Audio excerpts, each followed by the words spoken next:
I want to make sure we talk about some of the things of where we're at versus where we are going. And right now, most people, and I've talked about this in the past, most people are using AI more as like, they go to Claude when they need something, or they go to ChatGPT, or it's human based. Um, so there's a lot of human interactions that's needed, but in the future, there's going to be a lot more autonomous things happening, which means that humans will have one of two things happen. Either they'll be super, super narrow in skills that humans will do only, or they'll be broad because one human, which I'll show you here in the next section, will be able to do a lot of different things. But for right now, this section, I want to talk about what are the things that humans will need to be doing in the future. Jeff Bezos has a quote, which I love, that talks about how when people ask what's going to change the next 5 years, that's the wrong question to ask. The right question to ask is what is not going to change in 5 years, and how do you bank on that? And so this concept comes from that of just saying what is not going to change when it comes to human interactions or human anything interaction, of understanding how do we want to interact with humans or technology, that kind of stuff. And how can you, as an individual leader, think about as things start to happen, where do you want to implement AI for your own role or to automate some things versus when are you going to have yourself do it? And thinking about the value of what you bring is what's important.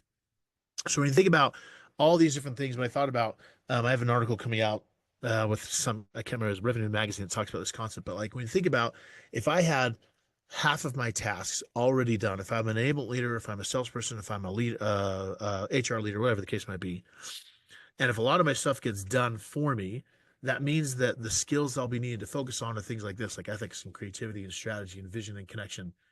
I don't see a world where we will not want connection anymore. We'll still want it. It'll just be changing of when that happens.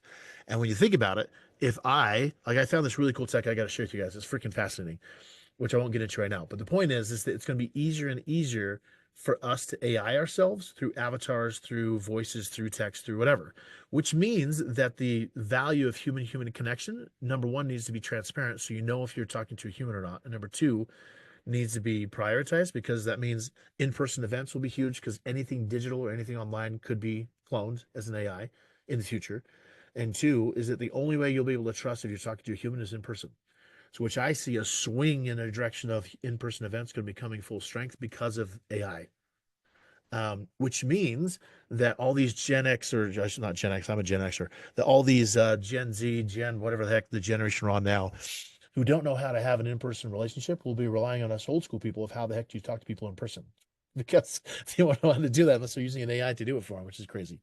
So this is how I kind of think about AI, of like, how can it amplify what I do better versus replacing the parts of human connection that can't go, or it can't do yet, and hopefully it will never do. Does that make sense? Hopefully, you all with me? Okay, cool.